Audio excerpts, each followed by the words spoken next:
مطلب ښځې ته وایي چې زه دې قبول یم، ته وایي چې قبول نه یم. ما ته خپله ځواني ور یاده شوه. دغه قبول مبول پکې پکار دی.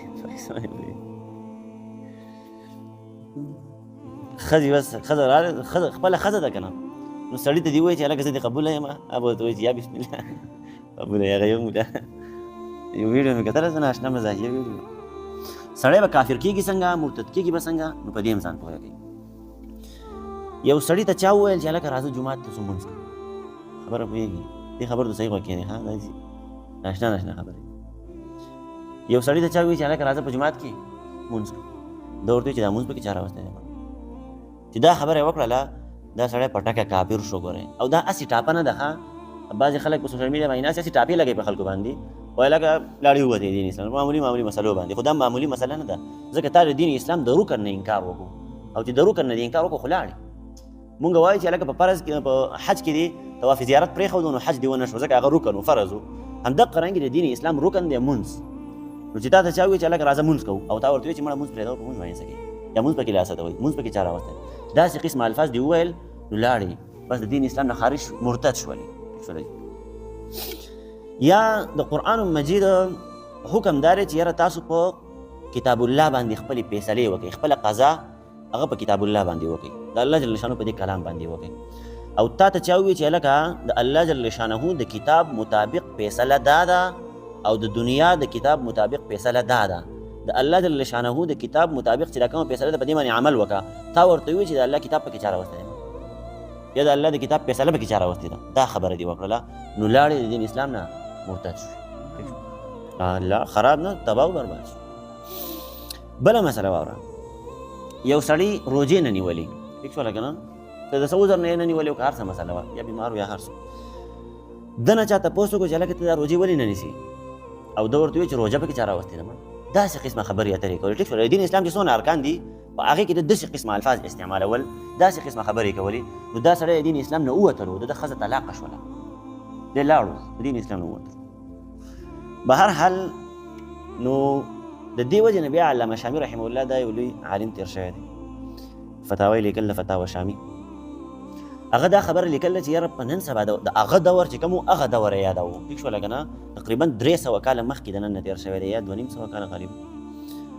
هغه وی چې زمونږ په دې زمانه کې خو پکار ده چې په میاشت کې خامخا یو سړی خپله نکاح تازه کوي، او په میاشت کې خامخا یو سړی د دین اسلام کلمه وایي، ځکه چې وایي هغه وخت یادوو، وایي په نن سبا وخت کې وایي د مسلمانۍ پته نه لګي، سړی به سهار له مسلماني ماښام له به کافري، ماښام به مسلماني سهار له به کافري.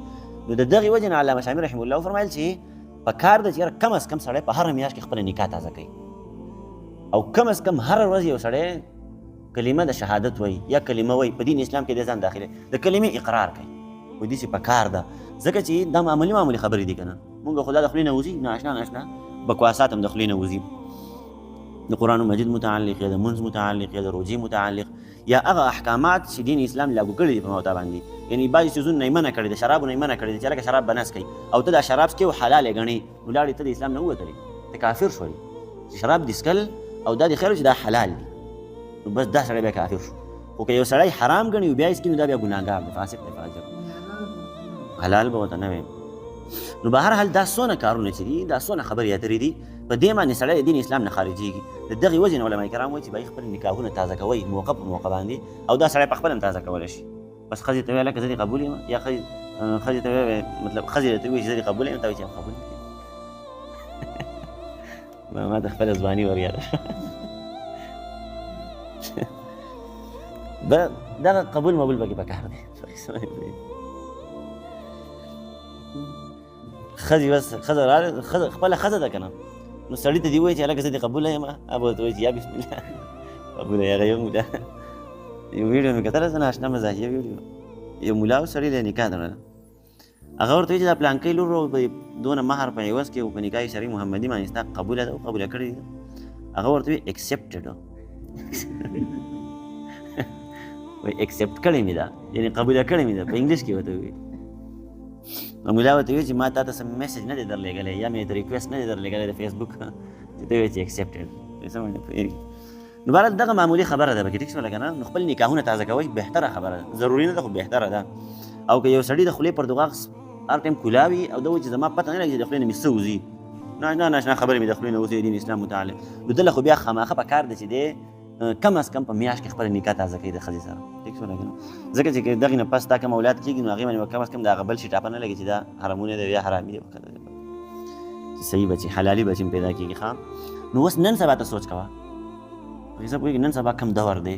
نن سبا خو ماشومان داسې ناشنا خبرې یادې کړي، ناشنا کنځل وایي او ناشنا بریږي او غټان خلک یې د اکثر د کاروباریان خلک یا د ډریوران دا ناشنا خبرې کوي. قسمونه خو ته یې سم نه ښکاري، قسمونه خوري، قرآن بس د دو مخې ته پروت هر ټایم په قسم باندې پوهېږي.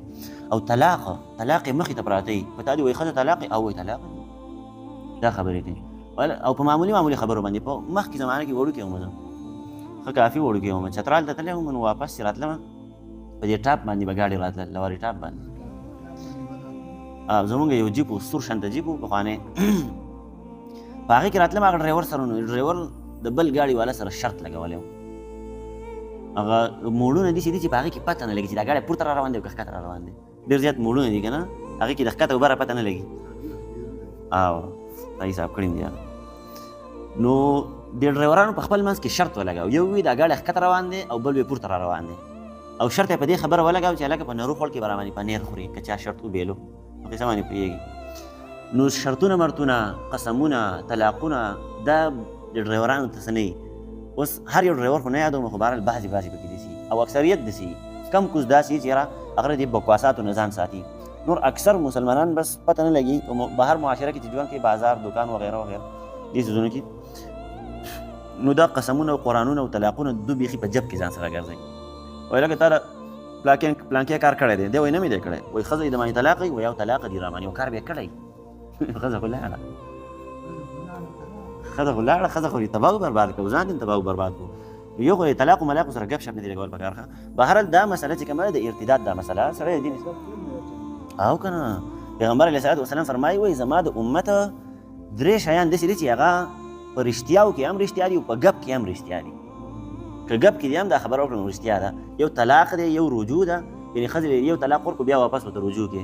نو که طلاق دی په ګپ شپ کې هم ورکړو نو رښتیا شو، طلاق واقع شو. که رجوع دی ښځې ته په ګپ شپ کې هم وکړه، یعنې یو طلاق دی ورکړی واپس تا له شریعت اجازه درکړله چې رجوع ورته وکړه، ټیک شوله که نه، د عدت د پوره کېدو نه مخکې ورته واپس شه، یعنې خپل لینډین ورته واپس برابر. نو دغه رجوع که دې په ګپ شپ کې هم وکړه نو بس دا رښتیا ده، او نکاح که دې په ګپ شپ کې هم وکړه نو وشوله، ټیک شوله. بس اکثر نن سبا خو د سوشل میډیا دور دی، خیر په دغه کال مال باندې خو نکاح نه کېږي، خو اکثر یو بل ته ټلیفون کړی که نه داسې لګیا یو بل ته جنکۍ منکۍ په لایو ټیک ټاک کې ناست دي، ویډیوګانې به تاسو کتلي ډېر ښه هلکانو سره لایو راځي او بس هلک ورته وایي دغه دی ده، جنۍ ورته وایي بس ځان مې ته وقف کړی دی، او یا ورته وایي قبول مې، او یا هلک ورته وایي قبوله مې، دا خبرې اترې کېږي. نو نکاح دپاره خو یو ځای شرط دی، یو مجلس شرط دی. لکه اوس موږ دې مجلس کې ناست یو نو پکار ده چې جنۍ وکیل دلته ناست یا د هلک وکیل دلته ناست چې ایجاب او قبول وکړلی شي. بهرحال دغه ځانله مسلې دي. نو بهرحال دې داسې قسمه خبرو نه احتیاط پکار دی ښه چې سړی په دین اسلام نه وځي. پیغمبر علیه صلات وسلام فرمایي چې د قیامت کله رانږدې شي په آخره زمانه کې به وایي داسې چلي چې سړی به سهار مسلمان وي ماښام له به کافر وي، ماښام به مسلمان وي سهار له به کافر وي. د څه وجې نه؟ خو د دې خولې د وجې نه که نه غول به خوري خوشحال به ګاډي واډي به وایي. نو دې نه ځان ساتل پکار دي ښه. بهرحال اولئک اصحاب النار هم فیها خالدون.